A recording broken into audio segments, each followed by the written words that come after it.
ओम श्री गणेशाय नमः। श्री महालक्ष्मी स्तोत्रम्।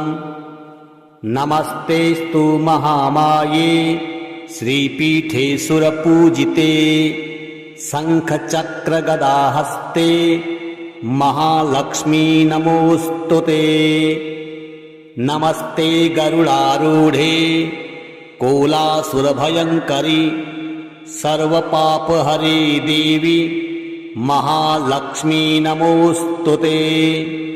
सर्वज्ञे सर्ववरदे देवी सर्वदुष्टभयंकरी सर्वदुःखहरे देवी महालक्ष्मी नमोस्तुते। सिद्धिबुद्धिप्रदे देवी भुक्तिमुक्तिप्रदायिनी मंत्रपूते सदा देवी महालक्ष्मी नमोस्तुते।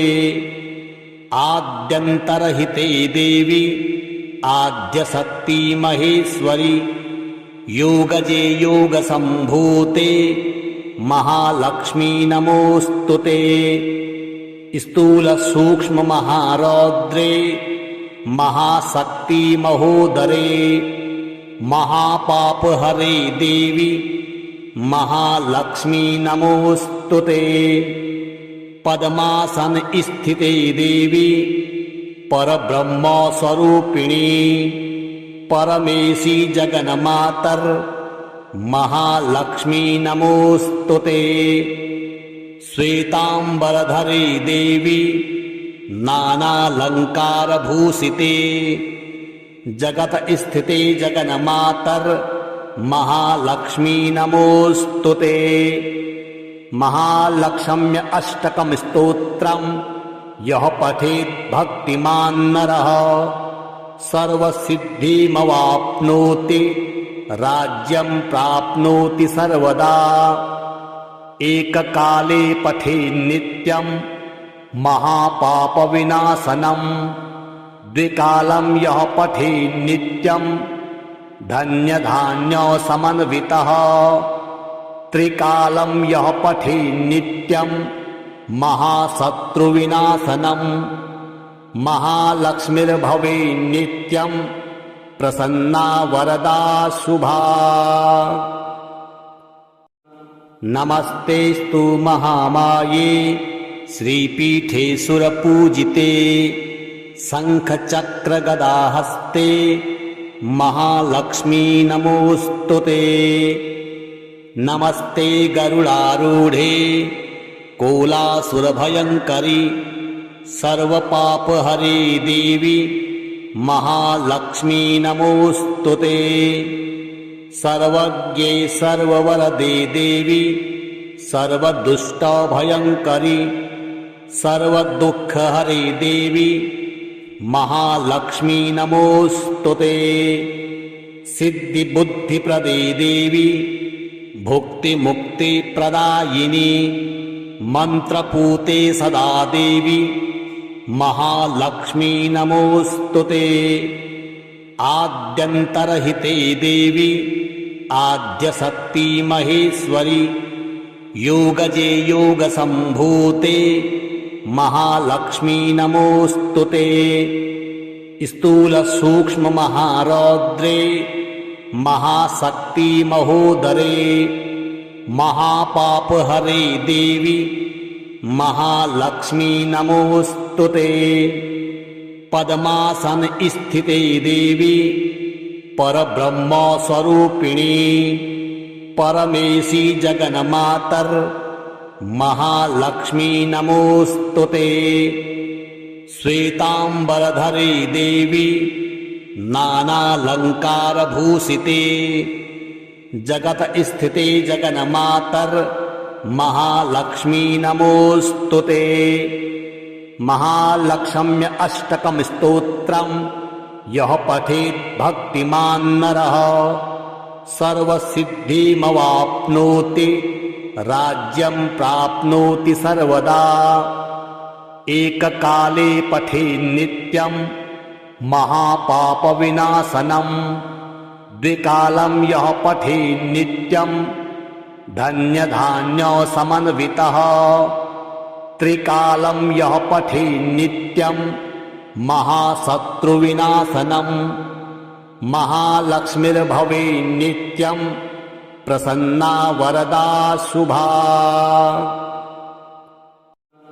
नमस्तेस्तु महामाये श्रीपीठे सुरपूजिते शङ्खचक्रगदाहस्ते महालक्ष्मी नमोऽस्तुते।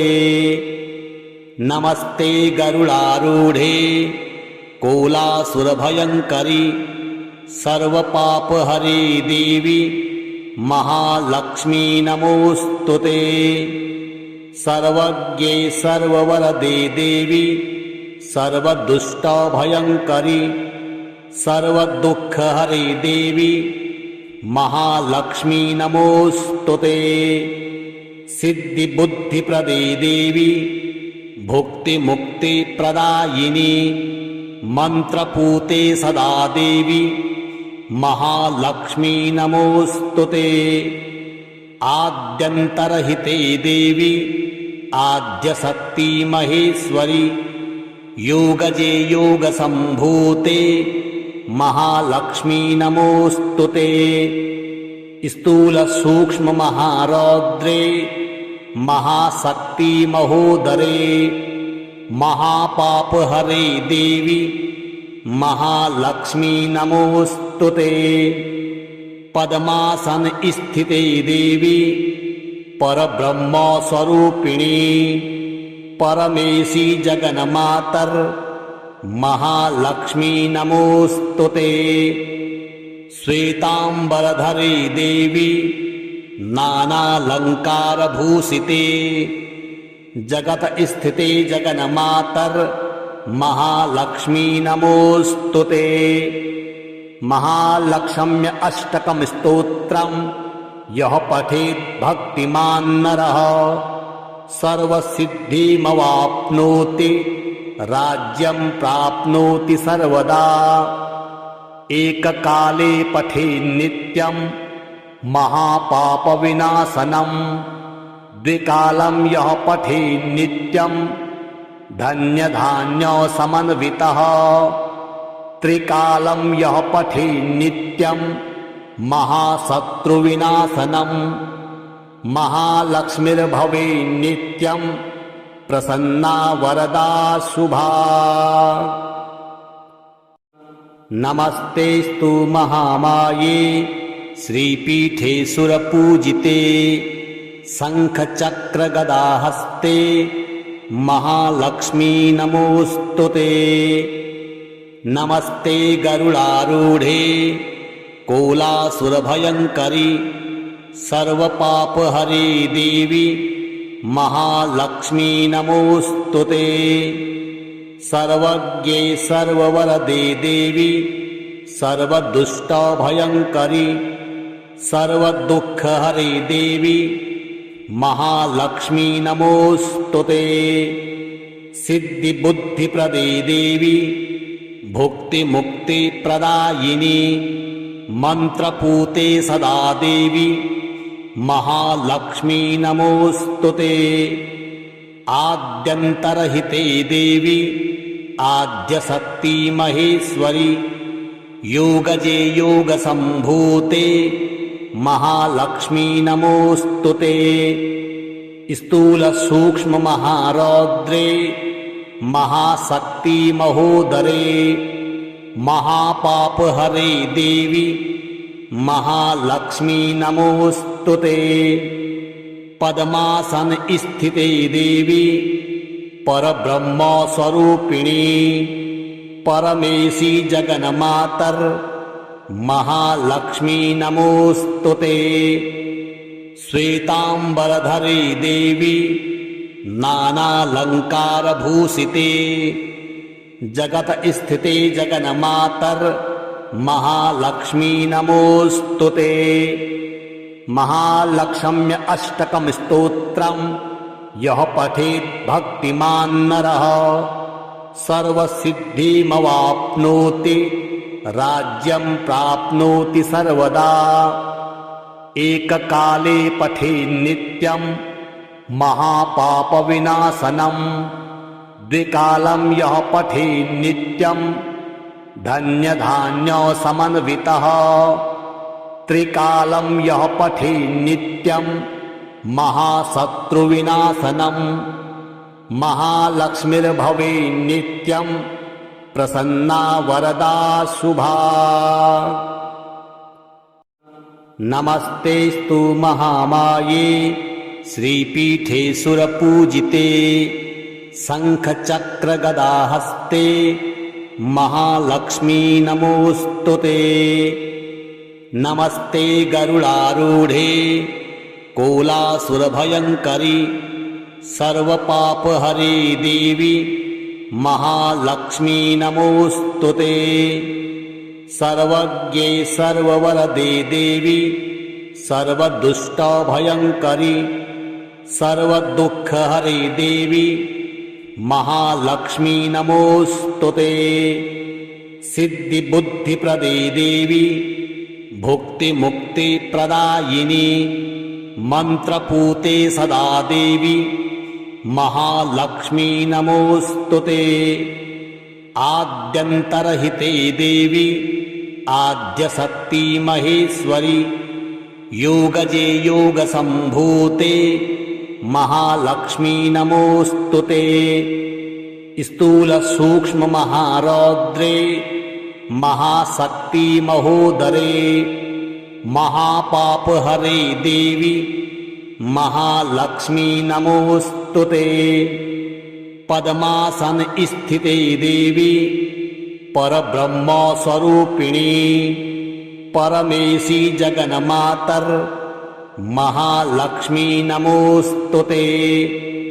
श्वेतांबरधरे देवी नानालंकारभूषिते जगत स्थिते जगन्मातर महालक्ष्मी नमोस्तुते। महालक्ष्म्य अष्टकं स्तोत्रं यः पठेत् भक्तिमान् नरः सर्वसिद्धिमवाप्नोति राज्यं प्राप्नोति सर्वदा। एककाले पठेत् नित्यं महापापविनाशनं द्विकालं यः पठेत् नित्यं धन्यधान्यसमन्वितः त्रिकालं यः पठेत् नित्यं महाशत्रुविनाशनं महालक्ष्मीर्भवेत् नित्यं प्रसन्ना वरदा शुभा। नमस्तेस्तु महामाये श्रीपीठे सुरपूजिते शङ्खचक्रगदाहस्ते महालक्ष्मी नमोस्तुते। नमस्ते गरुडारूढे कोलासुरभयङ्करी सर्वपापहरे देवी महालक्ष्मी नमोस्तुते। सर्वज्ञे सर्ववरदे देवी सर्वदुष्टभयङ्करी सर्वदुःखहरे देवी महालक्ष्मी नमोस्तुते।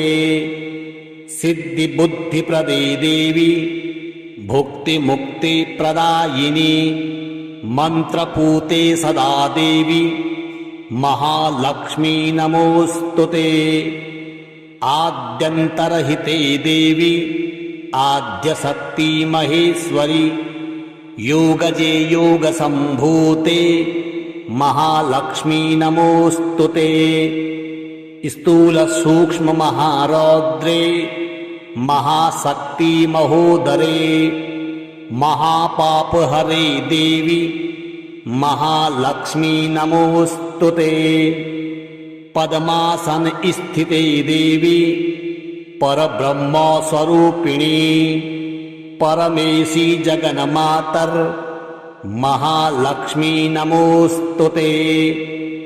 श्वेतांबरधरे देवी नानालंकारभूषिते जगत स्थिते जगन्मातर महालक्ष्मी नमोस्तुते।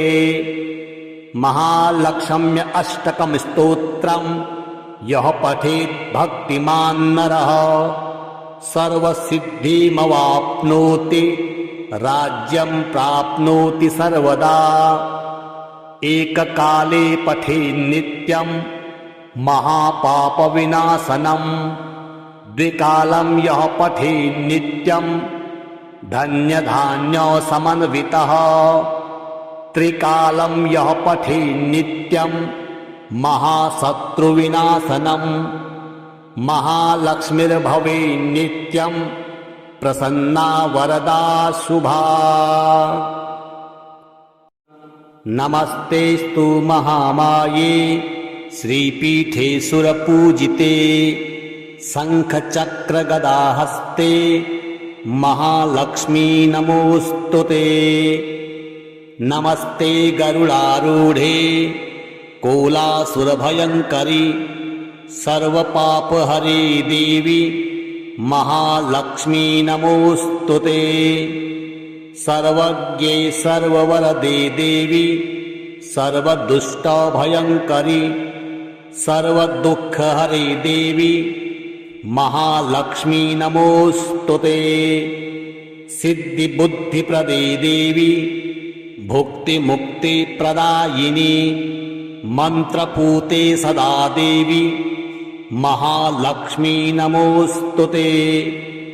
आद्यन्तरहिते देवी आद्यशक्ति महेश्वरी योगजे योगसम्भूते महालक्ष्मी नमोऽस्तुते।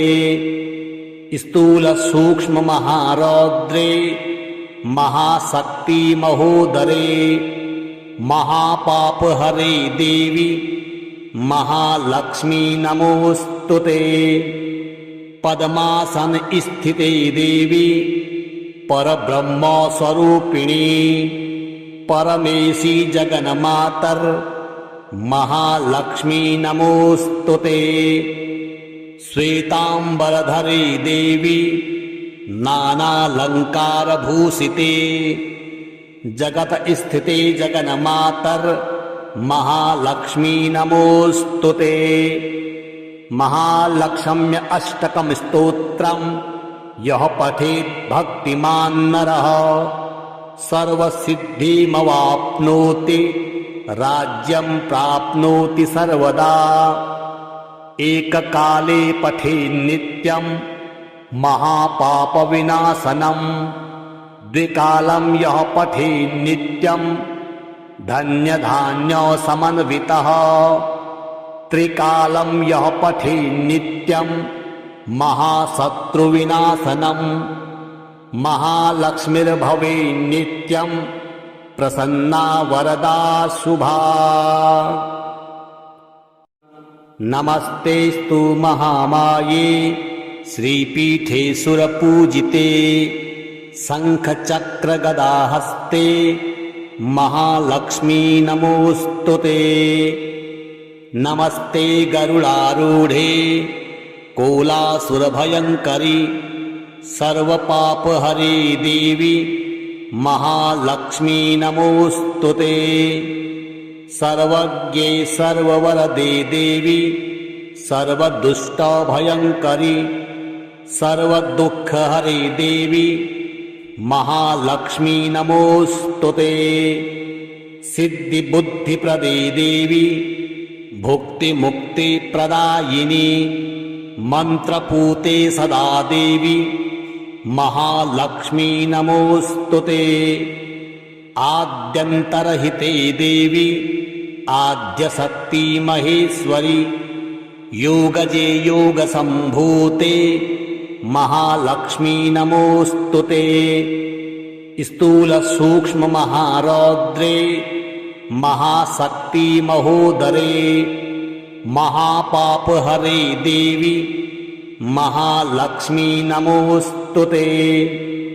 पद्मासन स्थिते देवी परब्रह्मस्वरूपिणी परमेशी जगन्मातर महालक्ष्मी नमोऽस्तुते। श्वेतांबरधरे देवी नानालंकारभूषिते जगत स्थिते जगन्मातर महालक्ष्मी नमोऽस्तुते।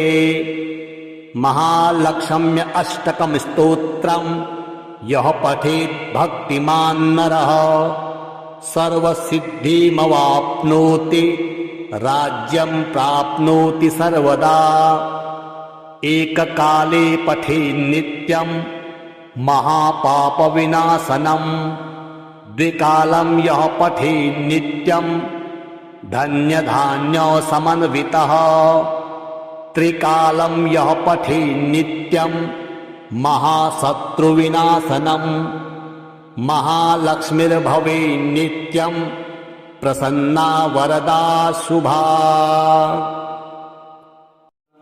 नमस्तेस्तु महामाये श्रीपीठे सुरपूजिते शङ्खचक्रगदाहस्ते महालक्ष्मी नमोस्तुते। नमस्ते गरुडारूढे कोलासुरभयङ्करी सर्वपापहरे देवी महालक्ष्मी नमोस्तुते।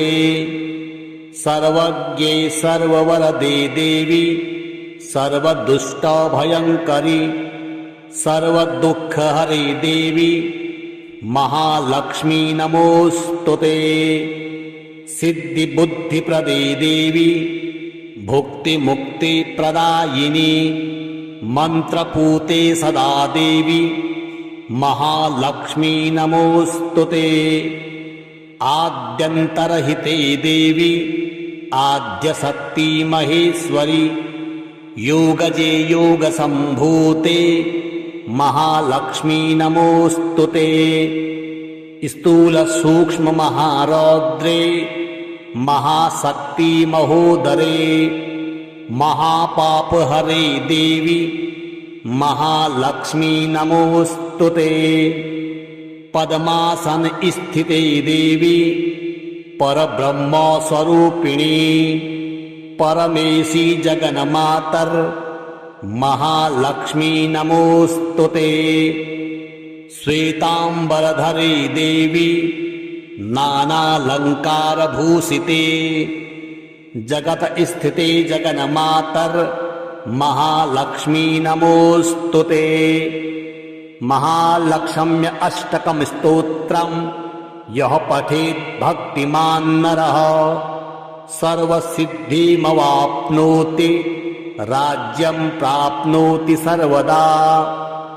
एककाले पठेन्नित्यं महापापविनाशनं द्विकालं यः पठेन्नित्यं धन्यधान्यसमन्वितः त्रिकालं यः पठेन्नित्यं महाशत्रुविनाशनं महालक्ष्मीर्भवेन्नित्यं प्रसन्ना वरदा शुभा। नमस्तेस्तु महामाये श्रीपीठे सुरपूजिते शङ्खचक्रगदाहस्ते महालक्ष्मी नमोस्तुते। नमस्ते गरुडारूढे कोलासुरभयङ्करी सर्वपापहरे देवी महालक्ष्मी नमोस्तुते। सर्वज्ञे सर्ववरदे देवी सर्वदुष्टभयङ्करी सर्वदुःखहरे देवी महालक्ष्मी नमोस्तुते। सिद्धिबुद्धिप्रदे देवी भुक्तिमुक्तिप्रदायिनी मन्त्रपूते सदा देवी महालक्ष्मी नमोस्तुते। आद्यन्तरहिते देवी आद्यशक्ति महेश्वरी योगजे योगसम्भूते महालक्ष्मी नमोस्तुते।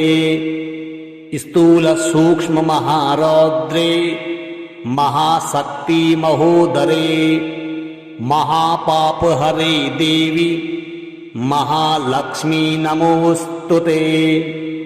पद्मासन स्थिते देवी परब्रह्मस्वरूपिणी परमेशी जगन्मातर महालक्ष्मी नमोस्तुते। श्वेतांबरधरे देवी नानालंकारभूषिते जगत स्थिते जगन्मातर महालक्ष्मी नमोस्तुते। महालक्ष्म्य अष्टकं स्तोत्रं यः पठेत् भक्तिमान् नरः सर्वसिद्धिमवाप्नोति राज्यं प्राप्नोति सर्वदा।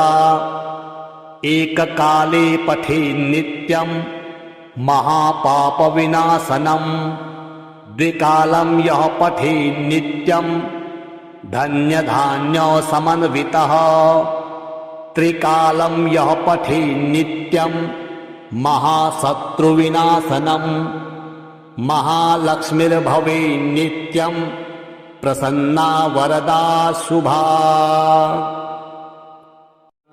नमस्तेस्तु महामाये श्रीपीठे सुरपूजिते शङ्खचक्रगदाहस्ते महालक्ष्मी नमोस्तुते।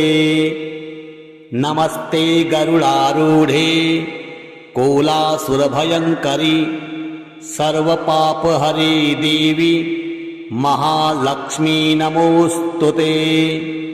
सर्वज्ञे सर्ववरदे देवी सर्वदुष्टभयङ्करी सर्वदुःखहरे देवी महालक्ष्मी नमोस्तुते। सिद्धिबुद्धिप्रदे देवी भुक्तिमुक्तिप्रदायिनी मन्त्रपूते सदा देवी महालक्ष्मी नमोस्तुते। आद्यन्तरहिते देवी आद्यशक्ति महेश्वरी योगजे योगसम्भूते महालक्ष्मी नमोस्तुते। स्थूलसूक्ष्ममहारौद्रे महाशक्ति महोदरे महापापहरे देवी महालक्ष्मी नमोस्तुते। पद्मासन स्थिते देवी परब्रह्मस्वरूपिणी परमेशी जगन्मातर महालक्ष्मी नमोस्तुते। श्वेतांबरधरे देवी नानालंकारभूषिते जगत स्थिते जगन्मातर महालक्ष्मी नमोस्तुते। महालक्ष्म्य अष्टकं स्तोत्रं यः पठेत् भक्तिमान् नरः सर्वसिद्धिमवाप्नोति राज्यं प्राप्नोति सर्वदा। एककाले पठेत् नित्यं महापापविनाशनं द्विकालं यः पठेत् नित्यं धन्यधान्यसमन्वितः त्रिकालं यः पठेत् नित्यं महाशत्रुविनाशनं महालक्ष्मीर्भवेत् नित्यं प्रसन्ना वरदा शुभा।